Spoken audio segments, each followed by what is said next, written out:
Vamos ahorita a hablar de psoriasis e hidradenitis con el doctor Hadar Levetov. Él es profesor asociado de dermatología de la Universidad de Miami, dermatólogo, board certified dermatologist de allá. Tiene un enfoque en cicatrización de heridas y dermatología médica. Es investigador, hace investigación financiada por fundaciones dermatológicas, el NIH y la industria. Trabaja en la residencia de dermatología en el Albert Einstein College of Medicine, formación en investigación en la UC Davis, tiene un máster en investigación clínica. Es director del Fellowship en Cicatrización de Heridas del Miami Hills HS Center y tiene liderazgo en múltiples iniciativas, presidencia de la Asociación de Hidradenitis Supurativa, organiza simposios, es uno de los miembros claves de Learn Skin también. Es editor y ha sido coautor de múltiples proyectos educativos en dermatología. Así que bienvenido al doctor Hadar.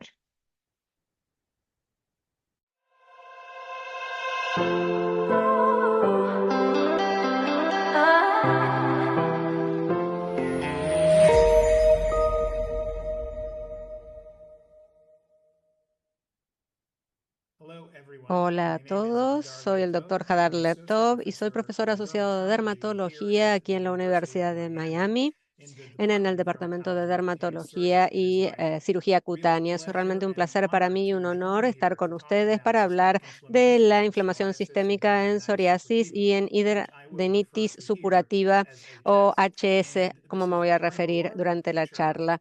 Aquí pueden ver cómo estamos pensando en pacientes, en tratarlos en forma completa como doctores y saber que somos doctores para los pacientes más allá de solo su piel. Así que empecemos con este tema que me parece realmente fascinante. Aquí es lo que vamos a estar viendo, nuestros objetivos de aprendizaje. Vamos a estar definiendo la inflamación sistémica y esto es un concepto bastante vago. Muchas veces es complejo y tenemos que concentrarnos en saber qué estamos midiendo y qué no.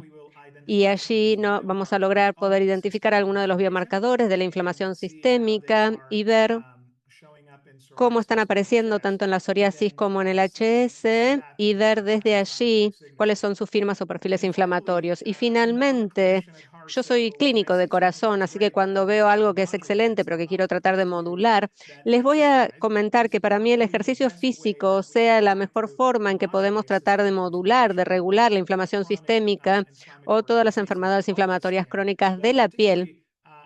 Particularmente HS y psoriasis son buenas enfermedades modelo para esto. No tengo muchísimos datos, pero les voy a mostrar datos de mis grupos y probablemente en el futuro podamos hacer más con esto. Comencemos entonces con esto ¿qué es lo que queremos decir con inflamación sistémica? ¿De qué estamos hablando? Todos estamos familiarizados con la respuesta inflamatoria sistémica.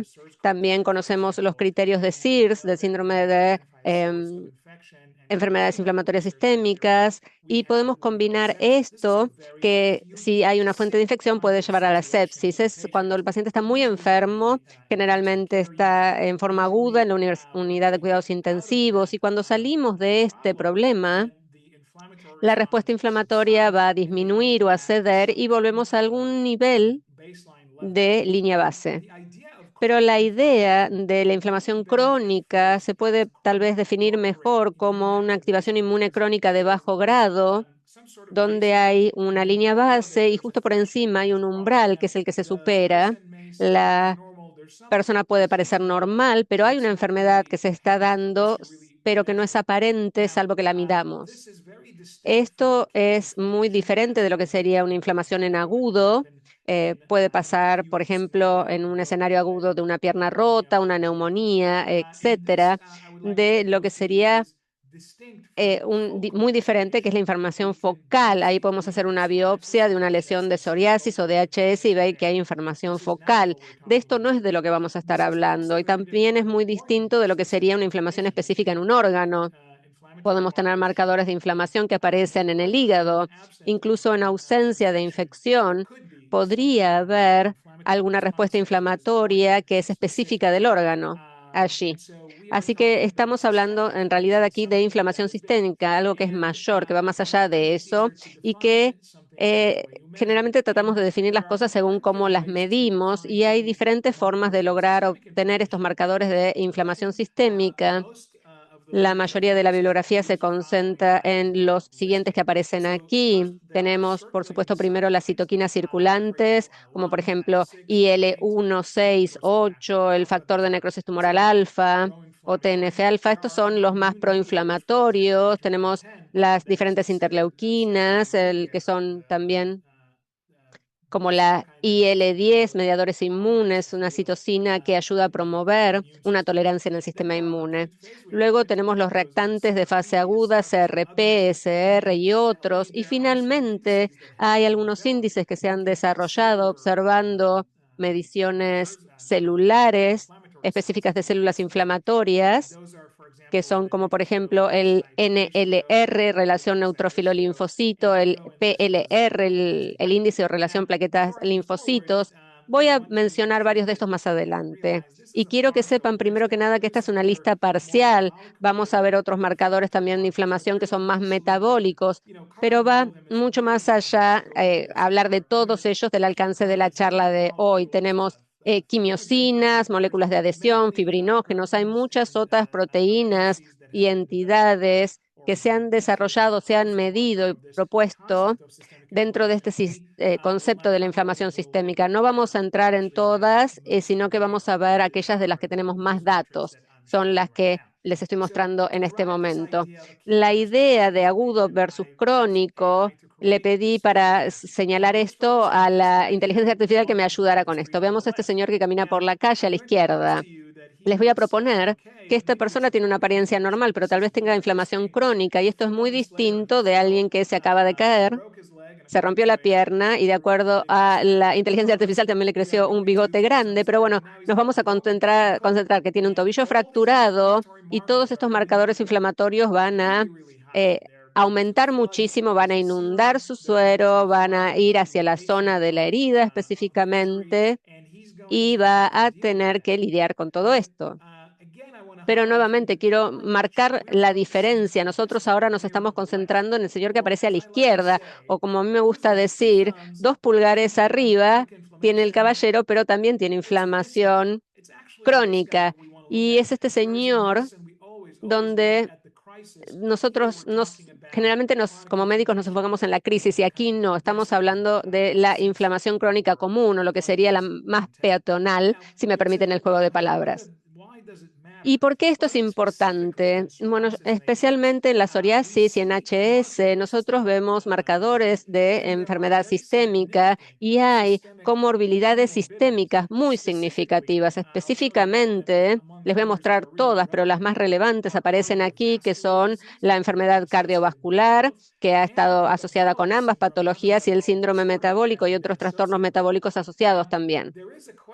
Existe también la pregunta, y no vamos a entrar en demasiado detalle, pero para que piensen en la inflamación sistémica y si contribuye a las recaídas o recidivas cutáneas. Una buena forma de pensarlo es, piensen que toman un corticoide tópico y tratan una placa psoriásica. ¿La enfermedad desaparece en forma completa? ¿Por qué reaparece? ¿Es que perdura la inflamación sistémica o es alguna otra cosa de la psoriasis que causa la reaparición? O NHS es lo mismo. Probablemente yo creo que es un poco de ambas cosas. Y también lo que es interesante, y por eso lo puse todo esto con signos de pregunta, es porque lo que falta determinar en mis ojos, y es realmente fascinante también, es que aprendemos sobre la inflamación sistémica, aprendiendo sobre esta enfermedad y cómo la tratamos. Por ejemplo, podemos tratar muy bien la psoriasis y mejorar la piel, pero estamos cambiando la inflamación sistémica y les voy a mostrar evidencia que yo creo realmente sugiere que hay un estado distintivo en el cuerpo entre lo que es la inflamación sistémica, que está separado de la enfermedad cutánea y que no puede modularse. Aquí vemos otra imagen tratando de aclarar aún más esta idea de la inflamación sistémica cuando hablamos de enfermedad cutánea. Les voy a proponer que viven en esta especie de equilibrio, podríamos decir, y que no se puede modular una sin pasar por esta idea de la inflamación sistémica y lidiar con la otra. Tal vez una forma de pensar en esto es que la psoriasis y el HS son enfermedades de la piel que tienen inflamación crónica y que estimulan esta activación sistémica inmune que es necesaria para ambas enfermedades, porque las dos tienen un trasfondo de o susceptibilidad genética o otros disparadores ambientales, ya sea fricción, infección, lo que sea, en cada una de estas enfermedades. Y esto se convierte en este estado de inflamación sistémica que está, por ejemplo, marcado por una elevación de CRP o de TN-alfa, y esto está vinculado con las comorbilidades que vemos en ambas enfermedades. Más pronunciadas probablemente sea la enfermedad cardiovascular, síndrome metabólico, la artritis inflamatoria, la enfermedad inflamatoria intestinal, y también está surgiendo evidencia de depresión y otras comorbilidades relacionadas con la salud mental. Veamos entonces también o definamos cuáles son los marcadores séricos centrales que estamos viendo. CRP, proteína C reactiva, todo el mundo la conoce muy bien. Sabemos que estamos hablando cuando mencionamos velocidad de sedimentación o de eritrosedimentación. Estos son los clásicos, pero ¿a qué nos referimos cuando hablamos de NLR, PLR, SII? Estos todos son índices que se han desarrollado dentro del hemograma común, del recuentro celular común, el que le pedimos a todos nuestros pacientes en forma rutinaria. Y están buscando todas estas fórmulas. NLR, por ejemplo, es la relación neutrófilo linfocito o el índice neutrófilo linfocito. Lo que hace es un recuento de neutrófilos y lo normaliza con el recuento de linfocitos. Tenemos los monocitos, neutrófilos y plaquetas. Y una forma de considerar esto es que estos marcadores, por ejemplo, los neutrófilos se elevan por los linfocitos proinflamatorios, parte de la inflamación linfocítica también está actuando para atenuar el sistema inmune. Hay circuitos de inhibición que existen dentro del vaso o de la parte linfocítica, del brazo linfocítico, perdón, del sistema inmune, y este tal vez sea el denominador. Y sabemos que, por ejemplo, en VIH, cuando hay bajo recuento linfocítico, uno está inmunosuprimido. Así que estos índices tienen sentido en lo intuitivo, y estas son las fórmulas que estos originaron. Este lo vamos a volver a ver también, es el SII, el índice de inflamación sistémica inmune, que toma ambos, el recuento de neutrófilo y de plaquetas, y los normaliza también al recuento linfocítico. Y les voy a mostrar algo de evidencia de cómo estos se pueden correlacionar o vincular con la severidad, que habla también de la relación entre la inflamación sistémica, que se relaciona directamente con la enfermedad, pero que también es independiente de la misma. Y les voy a mostrar evidencia de ambas instancias. Comencemos con la psoriasis. Sabemos que estas son las citocinas en psoriasis que están muy activas. Esto, por supuesto, es una enfermedad de TH17, donde vemos la prominencia también de IL-17, pero también el TNF e interferón están activos y elevados en esta enfermedad. Y este es un modelo que no voy a entrar en detalle, pero creo que es interesante tenerlo en cuenta, que tenemos estos marcadores inflamatorios que lo vemos en el suero, los vemos por supuesto en el tejido, pero la pregunta es cómo se relacionan con la inflamación sistémica. Veamos estos marcadores entonces de inflamación sistémica, no específicamente de psoriasis. ¿Cuáles son? Como mencioné antes, en este estudio nos vamos a concentrar en SII, en el NLR y CRP. Y lo que estamos observando aquí es un estudio prospectivo transversal muy grande, donde observaron más de 100.000 adultos, realizaron un análisis multivariable Aquí pueden ver los resultados ajustados por edad y género versus los resultados multivariable, y esos están aquí abajo. Por ejemplo, hicieron control por consumo de alcohol, poca actividad física, etcétera. Lo que me gusta de este estudio en particular es que observaron los niveles de cada uno de estos. Entonces, ¿cuáles son las chances de tener psoriasis dado este marcador inflamatorio? Y observaron tres grupos: el percentilo por debajo de 50, el percentilo de 50 a 90 y aquellos con una pesada carga inflamatoria. Y cuando observamos, podemos ver que hay una respuesta a la dosis. Esto quiere decir que cuanto más inflamación sistémica, como aparece medida con estos índices, más probabilidad la persona tiene de tener psoriasis, que nuevamente enfatiza la relación entre la inflamación sistémica y la enfermedad en sí. Aquí nuevamente lo vemos que en el índice de inflamación sistémica lo vemos con el recuento neutrófilo linfocito y con CRP también. Y podemos ver que CRP, y esto va a aparecer una y otra vez, es un marcador muy robusto. Incluso después de los ajustes, sigue teniendo el doble de posibilidades de tener psoriasis dado el nivel de CRP. Esto también se replica hasta cierto punto en un estudio un poco más pequeño. Aquí quiero destacar que observaron el coeficiente de correlación y pueden ver diferentes marcadores, varios marcadores para ilustrar esto. Y lo que quiero resaltar es que los dos mayores coeficientes que encontraron, nuevamente relación neutrófilo-linfocito y también el índice de inflamación sistémica. Y otra cosa que quiero enfatizar es que sí, hubo correlaciones positivas, sí, eran estadísticamente significativas, pero miren, la cifra en sí es baja, ¿no es cierto? Podríamos decir que es una muy baja correlación, no es moderada, no es alta, la correlación es baja. Y esto probablemente sugiera o no nos dice toda, no nos cuenta toda la historia en lo que se refiere al efecto causal. Y podemos ver o tratar de tener en cuenta estas cifras, son correlaciones bajas las que aparecen aquí. Incluso lo podemos ver también en la curva. Lo que podemos ver es que sí, está curvado, pero el emparejamiento realmente no es perfecto. ¿Qué pasa con HS? Sabemos que está determinado por el IL-1 beta, TNF-alfa sabemos que está activo en IL-17. Hay una sopa de citocinas, quimiosinas, células que están activas, y esta enfermedad no está tan bien caracterizada como psoriasis, y yo también diría que probablemente es más compleja. Pero, ¿qué pasa con los marcadores de inflamación sistémica? Aquí los datos no son tan buenos como en psoriasis, pero seguimos teniendo datos interesantes. Empecemos con ESR.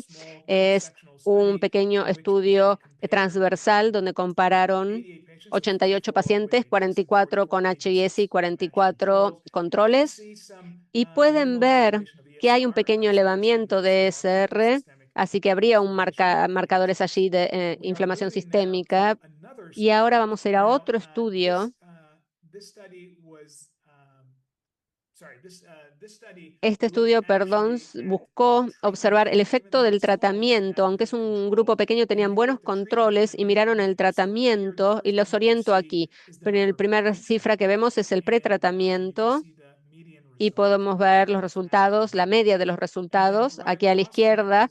En el medio tenemos el control saludable y luego podemos ver 3 meses después del tratamiento, el tratamiento que sea que hayan utilizado. Aquí fue antibióticos, no había biológicos involucrados aquí. ¿Qué observamos entonces? Observamos TNF-alfa, IL-1 beta, y uno esperaría que estuvieran elevados comparados con el control en el grupo de la enfermedad, y observamos que no siempre es verdad aquí. Aquí tenemos una inflamación tisular, pero no es exactamente la inflamación tisular lo que estamos viendo. Aquí hay un poquito de incremento. Aquí tenemos inhibidor de IL-17. Pueden ver el control todavía es alto. ¿Qué pasa nuevamente con IL-17, con los tratados con antibióticos, como mencioné, no con inhibidores específicos de IL-17? Y nuevamente podemos observar que los pacientes tienen cifras menores comparadas con el control, así que no son buenos como marcadores séricos, pero sí vemos cierta modulación después del tratamiento. Y ahora pasemos a lo más interesante, la alta sensibilidad de CRP, y aquí podemos ver que los pacientes tenían cifras mucho más elevadas o marcadores de inflamación sistémica muy elevados comparados con el control, y a medida que fueron tratándose y mejoraron, hay una normalización.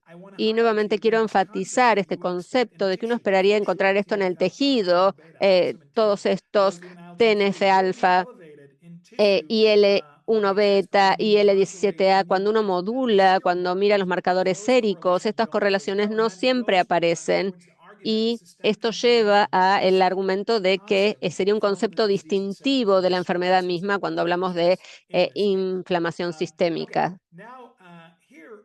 Aquí estamos observando nuevamente HS y marcadores de inflamación sistémica. Esta es una comparación de 32 pacientes de HS hospitalizados comparados con 430 pacientes que estaban en la comunidad, grupos comunitarios. Así que tenemos más de 460 pacientes y se los comparó con una gran base de datos de control y observaron los marcadores que vemos aquí a la izquierda. Y nuevamente, aquí pueden ver que 50 pacientes tenían un CRP alto comparado con los 250 controles. Perdón, me estoy confundiendo. Este es otro estudio. Este es otro estudio diferente con 50 pacientes donde encontraron nuevamente niveles más altos de CRP comparados con 250 control, y el control o el NLR nuevamente aparecen diferente del estudio que vemos aquí, donde los pacientes NLR, PRL no mostraban diferencia. Nuevamente esto subraya que los marcadores no son perfectos. Cuando funcionan podemos tratar de rastrearlos, pero no necesariamente obedecen lo que nosotros esperaríamos en HS o psoriasis. Y esto nuevamente enfatiza este concepto de la distinción entre ambos. Aquí, sin embargo, encontraron algo distinto.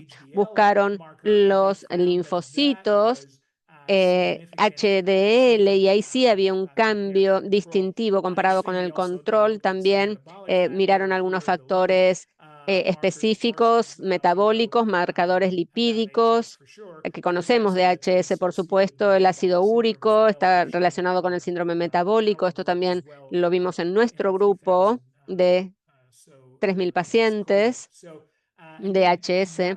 Así que nuevamente no es una correlación exacta entre la inflamación sistémica y HS, pero parece que los niveles de CRP serían bastante robustos a lo largo de todas las patologías. Aquí nuevamente les muestro otro estudio donde estaban mirando marcadores séricos en enfermedad sistémica, y también aquí observaron amiloide sérico A versus enfermedad de Hurley, mostrando que IL-6 se mostraba elevado. Aquí lo podemos ver significativamente más alto, pero acá CRP no mostró una significancia cuando comparamos con los estadios tempranos, y aquí no se relacionaría con la severidad, pero nuevamente CRP, pese a que en forma independiente estaba asociado con HS, no necesariamente es un marcador de la enfermedad en sí mismo, es de enfermedad sistémica, sí un marcador,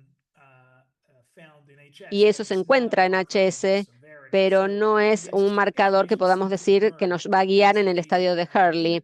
Así que es un concepto independiente, me parece, la enfermedad, la inflamación sistémica de lo que es la enfermedad. Aquí vemos psoriasis y nuevamente vuelvo a psoriasis para hablar de los marcadores de inflamación, que ya mencionamos algunos anteriormente, pero aquí hay otros marcadores de inflamación sistémica que son o que están relacionados específicamente con enfermedad metabólica. Aquí estoy hablando de adiponectina y leptina sérica. La leptina se considera la más proinflamatoria como marcador, mientras que la adiponectina está protegiendo contra la inflamación.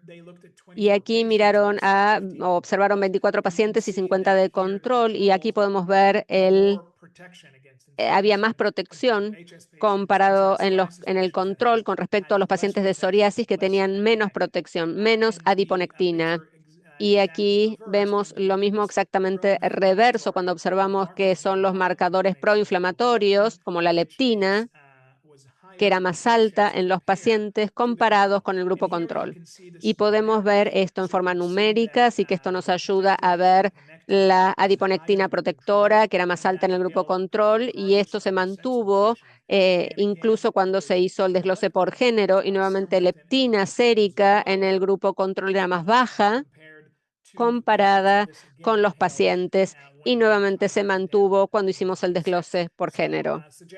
Esto sugiere que tenemos un proceso inflamatorio metabólico que se está dando.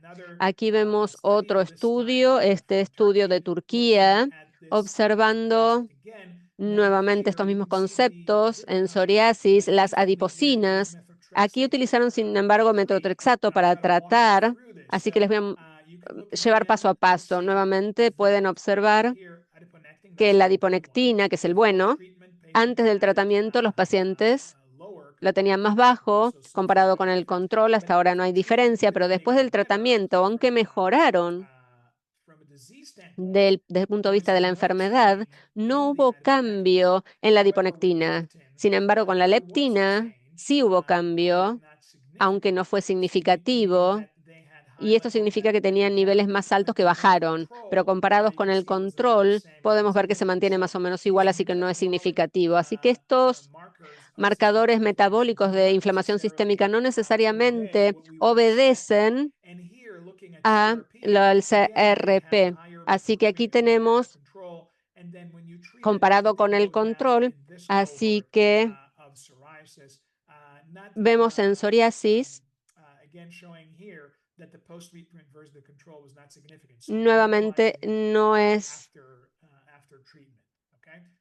lo mismo que vemos en el estudio anterior, un concepto muy importante cuando vemos la diferencia entre la inflamación sistémica y la enfermedad y los marcadores, aunque la podemos modular o no con el tratamiento. Ahí vemos nuevamente los datos. ¿Qué pasa entonces con los marcadores de inflamación? Vemos un estudio donde se observaron todos, no voy a entrar en detalles. Nuevamente lectina, aquí más bajo de lo que esperaríamos.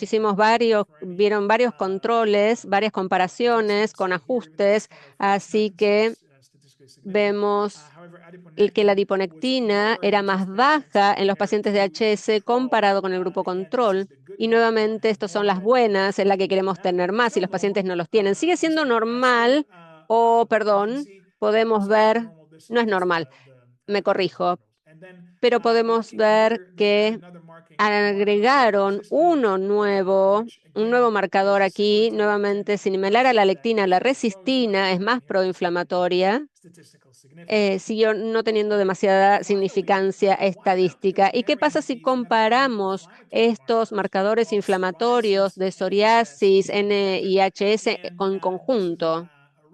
Y este realmente es un estudio fascinante, se hizo en el 2018. Y aquí pueden ver el control saludable, se ve aquí en HC, comparado con HS, con pacientes obesos o con pacientes con psoriasis. Y lo que podemos ver es que la adiponectina, la que es buena, es más alta en el control normal, más baja en psoriasis, pero incluso es aún más bajo en pacientes con HS y obesos. Así que los pacientes con HS podrían tener una mayor carga de estos inflamadores o proinflamatorios, estos moléculas proinflamatorias. Y aquí vemos y miren los obesos, y miremos qué pasa aquí con la resistina. Muy elegante. Observen la resistina es más baja en pacientes con psoriasis. De hecho, no hay significancia estadística comparada con el control, pero numéricamente es más baja comparado con los pacientes obesos o con HS. Y por último, si vemos la leptina, nuevamente mostrando exactamente la misma tendencia. Así que es muy interesante y esto está demostrando que las personas con HS tienen una carga inflamatoria más alta. Esto es con control, pero podemos ver también que las personas con HS, perdón, aquí no hay control, pero las personas con HS un poco más alto aquí comparado con psoriasis en lo que se refiere a los pacientes obesos. Y también hay una diferencia entre los que tienen un alta índice de masa corporal comparado con los obesos obesos. Y entonces, ¿por qué todo esto es importante? Bueno, vamos a ver que sabemos que hay muchas comorbilidades en estas enfermedades. Aquí estamos hablando de psoriasis y en psoriasis sabemos que hay un riesgo cardiovascular importante y vemos que hay problemas metabólicos, sabemos que hay más enfermedad cardiovascular, sabemos que hay también mayor posibilidad de ACV, de infarto. También tenemos hígado graso no alcohólico, dislipidemia, diabetes tipo 2, obesidad. Tenemos todos estos factores de riesgo independientes que en conjunto también generan un más alto riesgo. Y también tenemos las otras comorbilidades de las que no hemos mencionado anteriormente, pero que existen y que están vinculadas probablemente con la inflamación sistémica. Tenemos enfermedad tiroide autoinmune, tenemos gota, artritis inflamatoria, enfermedad inflamatoria intestinal.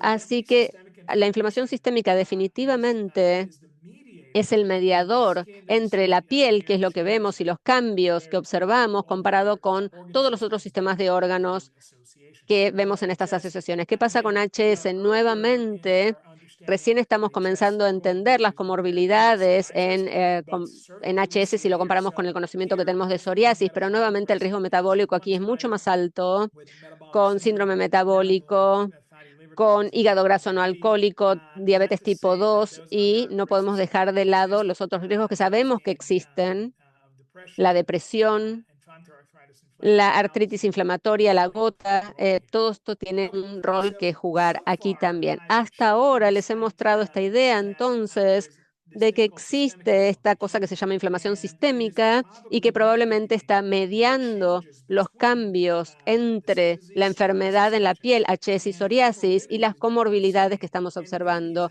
y que tal vez esté ocultando detrás de nuestra incapacidad de realmente curar estas enfermedades, porque si lo combinamos con diferentes factores, incluyendo la predisponibilidad genética, va más allá de lo que podemos hacer. ¿Qué es lo que podemos sí entonces hacer nosotros? ¿Qué tenemos en nuestra caja de herramientas? Allí tenemos el concepto del ejercicio, de la actividad física como un nuevo antiinflamatorio. O yo podría decir el viejo nuevo antiinflamatorio, porque todos sabemos que la actividad física, el ejercicio es bueno para nosotros. Pero aquí específicamente me quiero concentrar en el ejercicio como en tratamiento antiinflamatorio. Si yo les puedo decir que hagan flexiones de brazos y corran una milla y que va a desaparecer la placa psoriásica, todo el mundo va a estar de acuerdo que algo no está funcionando bien en mi cabeza. Pero lo que sí les puedo decir es que existe este concepto de la inflamación sistémica y sabemos que está relacionada o mediando con otras comorbilidades, como por ejemplo los eventos cardiovasculares. Y allí definitivamente el ejercicio tiene beneficios que vamos a ver y que podría ser útil para nuestros pacientes con psoriasis y HS para modificar esos otros riesgos, sino mejorar el estado de la enfermedad en su totalidad, de lo cual todavía no estamos seguros. ¿Por qué me gusta el ejercicio? Bueno, me gusta porque es fácil de medir, de recetar. Yo les puedo decir, hagan 10 flexiones de brazos. Es claro, hagan eso todas las mañanas. Es lo mismo que recetar un antibiótico, indicaciones sencillas y claras. Y, por supuesto, es muy difícil para los pacientes comprender o asimilar instrucciones nutricionales, poder medir las calorías, es difícil controlarlo. Las personas no nos prestan atención siquiera a lo que están comiendo y la comida procesada está por todos lados, así que es muy difícil de eliminarlo de nuestra comida, de nuestra vida diaria. Y los datos también tienen mucho sesgo porque hay muchísimos estudios que aparecen y desaparecen y hay mucho sesgo en estos estudios con lo cual los pacientes no están en un muy buen ambiente controlado, donde se puedan controlar todos los factores, la restricción calórica o con los que se asocian con la restricción calórica. Así que para resumir, la intervención dietaria es difícil de medir, difícil de recetar, mientras que el ejercicio, muy sencillo de explicar, muy sencillo de recetar, muy fácil de medir. Y aquí podemos ver esta revisión que ya tiene más de 15 años, o aproximadamente 15 años del 2011, donde el ejercicio con el músculo siendo el órgano blanco principal realmente tiene un efecto profundo en todo el cuerpo. Puede, por supuesto, relacionarse esto principalmente con la interleuquina 6, que va a afectar luego todos estos otros marcadores, TNF y L1 y L10, la adiponectina también aquí.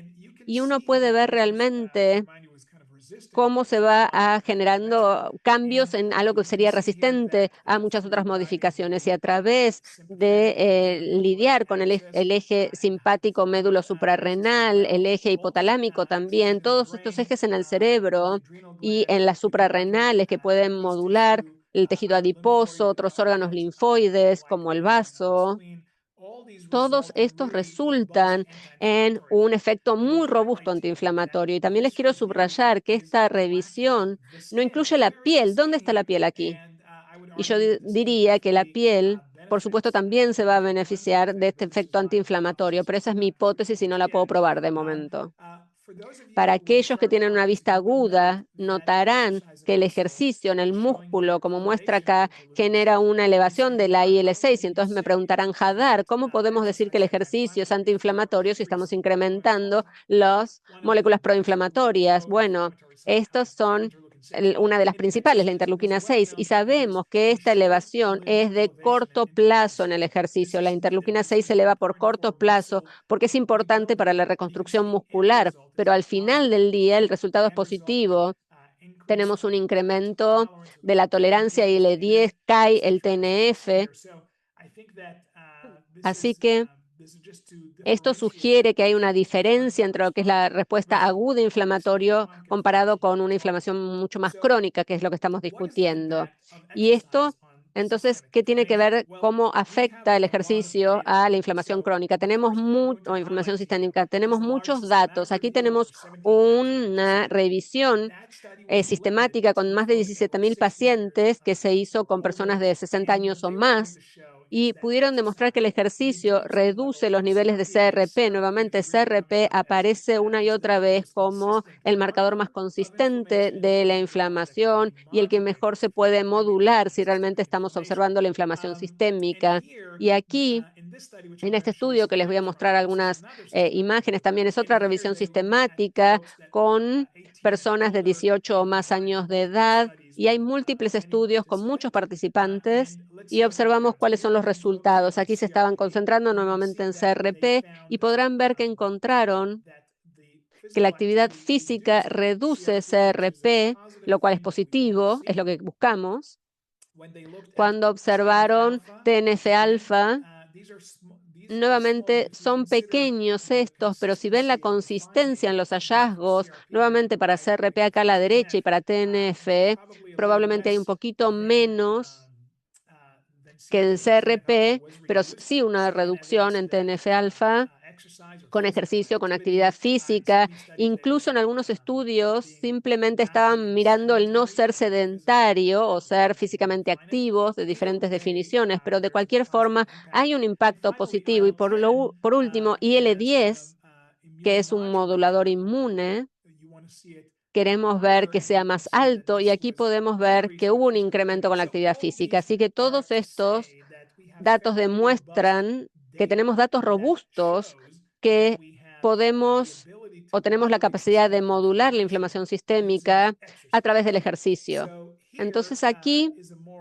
tenemos una revisión más reciente que nuevamente muestra este punto. ¿Cómo lo estamos logrando? Lo estamos logrando porque nos estamos concentrando específicamente en el músculo. Si ejercitamos nuestros músculos, estamos construyendo esta fábrica de miocinas, son estas proteínas, citoquinas, quimiosinas, proteínas que se liberan cuando se produce la contracción del tejido muscular a través del ejercicio, y podemos observar todos estos beneficios sustantivos que realmente son muy relevantes para nuestros pacientes. Aquí podemos ver el impacto con la interleuquina 6, con los macrófagos, nuevamente bajando la inflamación e incrementando los mediadores antiinflamatorios, incluso en los vasos sanguíneos mismos, y podemos ver el impacto en el endotelio. Estos nuevamente son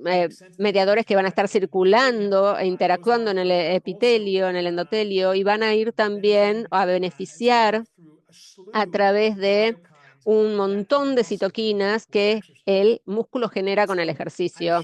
Así que les muestro esta hipótesis que el ejercicio es algo que podemos controlar, de lo que podemos medir el resultado, que podemos recetarlo, que sabemos que tiene un impacto en la inflamación sistémica, pero ¿cómo lo hacemos en la práctica diaria? Y si me permiten unos minutos más, les quiero mostrar algunos casos y a través de estos casos introducirles algo de nuestra investigación. Aquí tenemos un caso de una paciente de la bibliografía, pero probablemente la podrán imaginar viendo que tiene estas lesiones en la axila, en la ingle, y que empeora durante el periodo menstrual.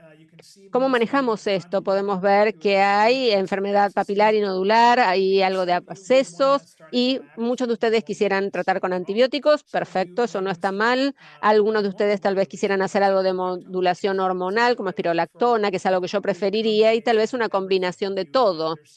También hay evidencia en la utilización de metformina, así que eso tampoco está mal, pero cada vez reconocemos más y más que esta carga inflamatoria, aquí vemos una axila con algunos nódulos inflamatorios, algunos abscesos tal vez. Yo les propondría que a esta señora probablemente tenga un HS de moderado a severo, por ejemplo, si lo medimos con el puntaje del IHS4, y tal vez se podría utilizar un biológico para evitar la destrucción tisular, aunque todavía esté en las etapas iniciales.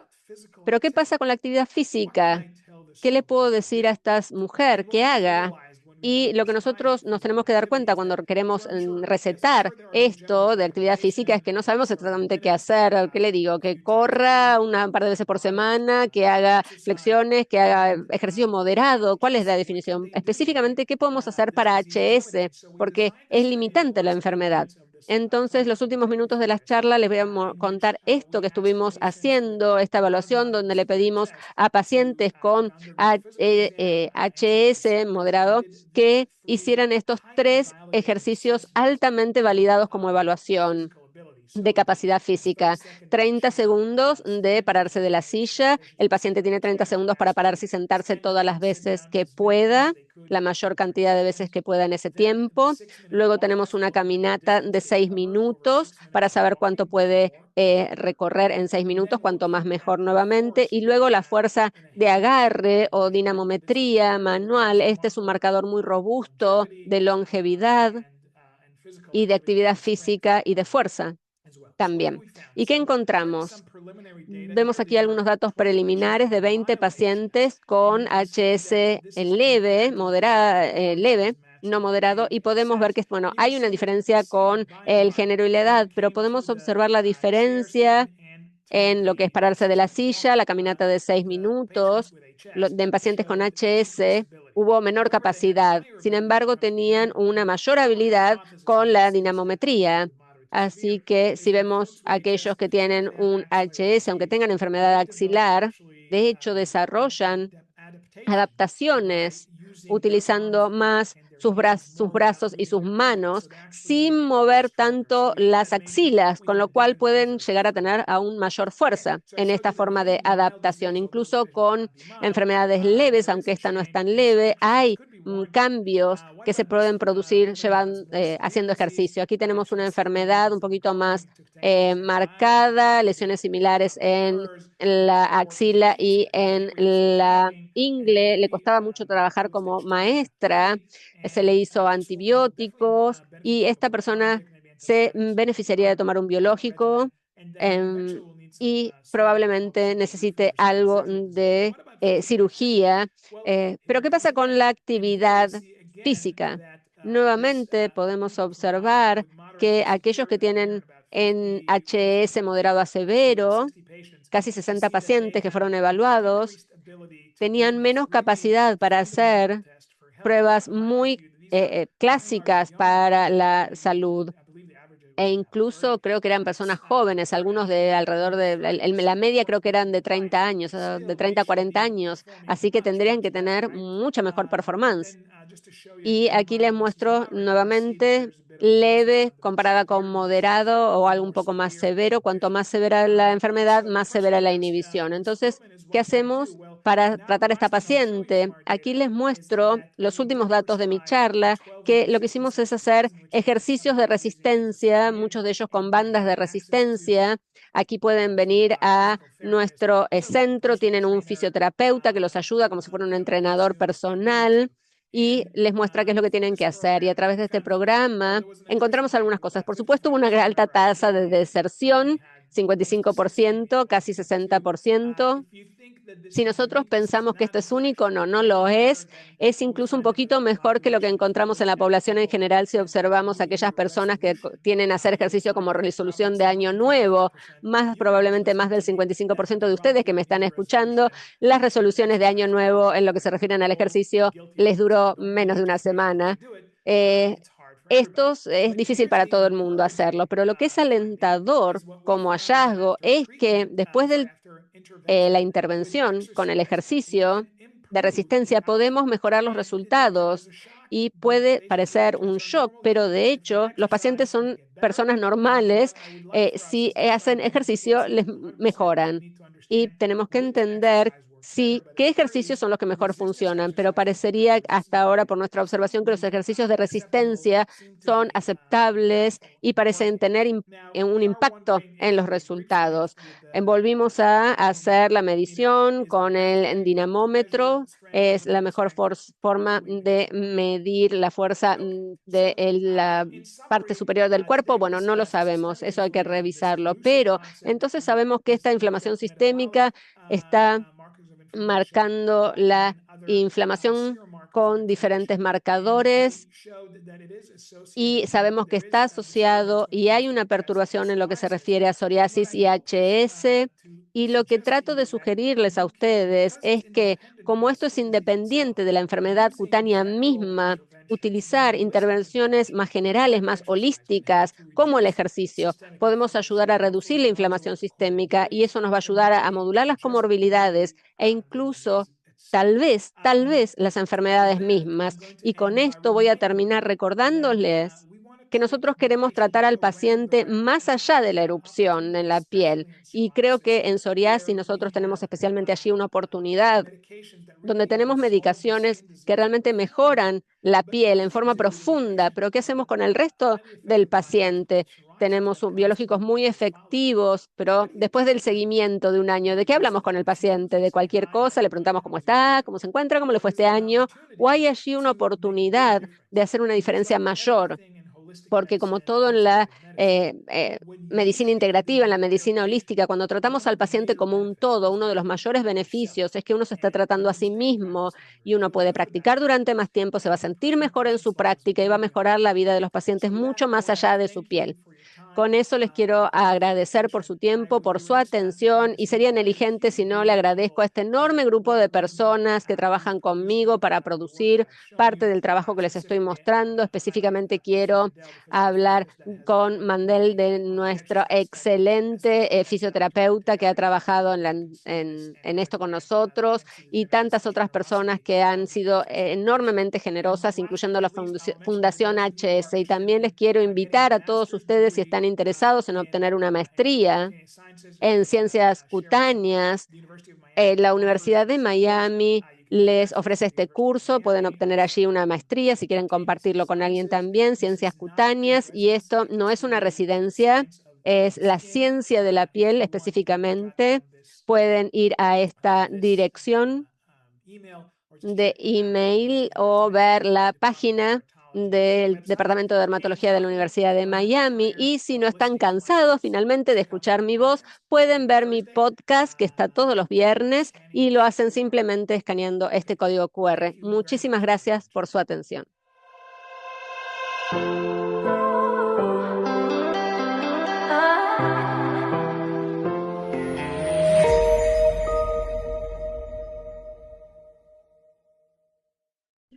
Muchísimas gracias. Esta espectacular conferencia donde él nos habló de cómo la piel no es solo la piel. Nosotros como dermatólogos somos ante todo médicos y tenemos un paciente con un cuerpo entero, con una mente, con unos sentimientos, con todo. Y así es como debemos abordarlo. Un paciente con psoriasis, con hidradenitis supurativa, tiene inflamación desde bajo grado hasta alto grado. Recuerden la gráfica, el primer dibujo que nos mostró Hadar del señor que camina tranquilo por la calle y está inflamado. ¿Le llega a pasar algo a ese señor que tiene una psoriasis, una hidradenitis y tiene inflamación? ¿Le llega a pasar algo, una virosis, una necesidad de una cirugía o incluso un trauma? Y todo va a ser pues más difícil de manejar que una persona que no la tenga, que no tenga esa condición. Entonces, Hadar, nos hablaste de, al final, la parte muy interesante de los resultados tan impresionantes de lo que es el ejercicio en pacientes con inflamación, como hidradenitis y psoriasis. Y cada vez vamos a oír hablar más de esto. Hemos oído hablar muchísimo de nutrición en enfermedades inflamatorias y nuestra comunidad de dermatólogos es ahora que apenas estamos empezando a entender la importancia basada en la evidencia del ejercicio. Entonces, cuéntanos, Hadar, cómo manejas en el consultorio, porque el paciente con psoriasis o hidradenitis muchas veces siente Yeah. pena, Yeah, this is vergüenza. Creo que es una excelente pregunta y me parece que es más de sentido común en lo que les voy a decir que otra cosa o datos científicos, porque como les mostré, probablemente son los primeros estudios que se hacen observando el ejercicio y tratando de recetarles ejercicio a nuestros pacientes. Y lo primero es saber, bueno, ¿qué dosis les vamos a dar? Por eso empezamos a estudiarlo para ver qué es lo que los pacientes realmente pueden hacer y si realmente mejoran. Hay muchas consideraciones a tomar en cuenta aquí. Primero les diré que lo que estamos midiendo es la mejora funcional. No estamos midiendo la inflamación sistémica específicamente en esta, como les mostré en la charla, pero sabemos que cuando se mejora el ejercicio en general, mejora este concepto tan amplio que vemos de la inflamación sistémica. Así que es sentido común, principalmente. Tenemos que movernos más y con eso vamos a estar mejor. Es como decirle a un paciente que deje de fumar. No tenemos que medir cuánta nicotina tiene o cuánto cáncer puede tener. Es una recomendación de sentido común, aunque no va a mejorar directamente la psoriasis o el eczema, va a mejorar la vida del paciente hacer ejercicio. Así que el ejercicio me parece algo fundamental en ese sentido. Y en la clínica, ¿cómo lo manejo? Bueno, hay que hablar con el paciente. Hay que tratar al paciente más allá de la piel. En psoriasis es más sencillo, tenemos muchas drogas efectivas y allí existe una sutileza, como por ejemplo esa tendencia a tener artritis reumatoidea, artritis psoriásica, así que eso también hay que tenerlo en cuenta. Y lo mismo con HS, hay un desafío mayor allí. Tenemos que empezar con poquito. De hecho, esta mañana vi un paciente con HS y ella me dijo que está tomando un agonista y bueno, entonces no puedo hacer nada, no puedo. Bueno, yo le dije, tiene que hacer ejercicios de resistencia independientemente de lo que esté tomando, porque hay atrofia muscular relacionada con eso, sí, pero también tiene un efecto antiinflamatorio y empezar con poquito, despacio. Ella parece tener una salud general buena, es físicamente capaz. Empezar de a poco. Casi toda la enfermedad es axilar, entonces yo le sugiero que haga ejercicios con las piernas. una demostración de 3 segundos le hago de cómo hacer una buena sentadilla. Y me dice, sí, lo puedo hacer. Haga 10 a la mañana, 10 a la noche y después lo volvemos a hablar cuando nos vemos de nuevo. Y probablemente es más que nada llevarla a ella a que empiece a moverse y reconocer que él considere que puede hacer algo de ejercicio. Y es más que nada, como digo, sentido común. Si tiene mucha urticaria, no los vamos a mandar a correr abajo del sol en Miami, eso no sería buena idea, pero hacer algún ejercicio por ahí en una piscina que calma la piel mientras no tengan problemas con el cloro. Y de allí construir por sobre nuestro conocimiento dermatológico de la piel, de la enfermedad, y de allí dar pequeñas consultas, pequeñas recetas de pequeños ejercicios que pueden empezar a hacer. Y después vamos aumentando de nivel. Ustedes, por supuesto, no son entrenadores físicos, pero dar una solución práctica, recomendar algunas cosas sencillas que pueden hacer es muy útil y no los mando al gimnasio. Por ahí ni siquiera pueden pagar un gimnasio o un entrenador personal, pero uno puede tener un doctor que te funciona en el mismo sentido que un entrenador físico. Va, les hace una planilla de ejercicios que tienen que hacer y después a los 3 meses recién necesitan hacer una revisión para ver si hay que escalar o desescalar la cantidad de ejercicios. No es algo que necesitan un entrenador físico con ellos todo el día, como no necesitan con ellos el doctor todo el día. Así que son formas sencillas de incorporar el ejercicio en forma sencilla, con sentido común, sin mucho esfuerzo y sin que nos tome mucho tiempo. Thank you, gracias. Nuevamente, aquí preguntan, ¿cada cuánto deberíamos medir el CRP en pacientes de la consulta regular en estos diagnósticos? How often? Yo creo que con CRP y con todos estos marcadores no están específicamente validados, se usan para investigación, pero no han sido cuantificados así. Así que dependerá de su sentido común como médicos, tal vez medirlos antes y después de la intervención y cada 3, 6 meses, algo razonable. Si el paciente, uno le va a dar un biológico, por ejemplo, es bueno tener una línea base y a los 3 o 6 meses volverlo a medir. Y eso nos va a decir, recuerden, se correlaciona, no sabemos cuánto impacto va a tener el biológico, pero sí podemos ver los niveles, si están subiendo, cayendo o si se están manejando dentro de un rango normal. Nos ayuda en nuestra comprensión, pero les digo que sean cautos porque no podemos tratar la enfermedad de la piel basado solo en el CRP. Si hay psoriasis o HP, si la piel está mejor, se está resolviendo, si cambia el CRP, yo no cambiaría la medicación, porque no tenemos datos validados de CRP que nos puedan llevar a hacer eso. Lo que sí podemos hacer es, por ejemplo, con mi sugerencia del ejercicio, sí hay otros elementos que pueden impactar la inflamación sistémica y si uno quiere ver eso, puede utilizar CRP para medirlo. Pero por supuesto uno tiene que asegurarse que no haya otros factores que están sesgando el resultado. Si, por ejemplo, yo estuve muy enfermo hace una semana, eso me cambiaría todos los índices. Entonces, si uno lo va a hacer, tiene que medir a base, línea base y después a los 3, 6 meses para ver si hay modificaciones. Esa sería mi recomendación. Gracias. Volviendo al punto anterior, de la incorporación del ejercicio, más adelante en el diplomado vamos a tener conferencia de ejercicio y una de coaching en ejercicio. Es muy interesante para que guarden la anotación. Al principio, la motivación del paciente es totalmente extrínseca, en el sentido que el médico le dice, tienes que hacer ejercicio porque eso te va a hacer mejorar. Y esa es la motivación del paciente. El paciente dice, uy, para mi próxima cita tengo que haber hecho los ejercicios para el doctor. Entonces está motivado desde afuera por quedarle bien a su doctor. Esa motivación, el paciente poco a poco, el objetivo de nosotros es volverla autónoma, es volverla intrínseca. Que el paciente no quiera hacer ejercicio porque se va a mejorar o que quiera hacer ejercicio porque para quedarle bien al doctor, sino que quiere hacer ejercicio porque se siente bien.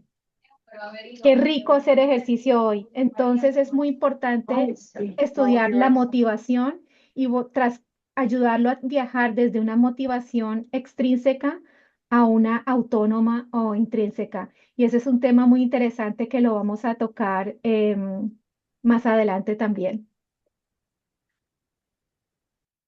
Lo más difícil. Creo que es una observación muy interesante la que está haciendo. Y yo diría, la mayoría de nuestros pacientes quieren mejorar cuando nos vienen a ver. Así que les tenemos que dar el beneficio de la duda, creo yo. Especialmente con HS, que veo mucho, pero también con psoriasis, cualquier enfermedad crónica con la que están lidiando los pacientes, están agotados y nos vienen a ver y la piel está horrible y me hablan de ejercicio. ¿De qué me están hablando? Incluso una persona que no tiene enfermedad en la piel, si le dicen, bueno, quiero que corras una maratón de ahora a 3 meses, no, no van a querer.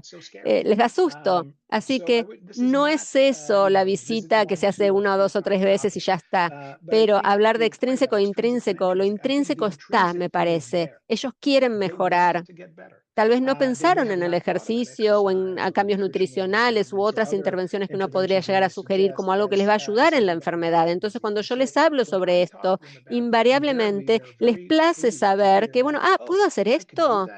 Esto me va a beneficiar y tengo que decir que también nos lo hace más entretenido para nosotros, sentarse con un paciente y darle una receta y mirar la psoriasis y ver el biológico y tiquear lo que estamos haciendo, se hace automático y no es una forma agradable, entretenida de practicar la medicina, pero empezar esta motivación intrínseca puede estar allí, puede estar oculta, puede estar sepultada bajo la severidad de la enfermedad cutánea, de su cansancio, pero si uno los hace sentirse mejor, tienen la piel mejor y allí uno puede generar el resto de la agenda o impulsar el resto de la agenda. Ya. Bueno, las preguntas que quedan, yo creo que Eli nos ayuda a pasárselas. Thank you, Hadar, a lot. We will have the chance to talk about this again. This is a Es un fascinating área fascinante, le area. agradecemos And muchísimo thank you so por la much participación. for Muchas gracias por la invitación y qué buena iniciativa la que están haciendo ustedes, así que espero volver a poder hablar con todos ustedes. Tengo que volver a la clínica porque me esperan mis pacientes. Muchísimas gracias, doctora Cruz. Ha sido una excelente sesión, un excelente webinar. Muchas gracias. Thank you, thank you. Gracias a todos. Los esperamos en 8 días, muy juiciosos. Vamos a hablar de dermatitis atópica y nutrición, pelo y uñas, otros temas increíbles. Así que gracias y tengan una feliz semana.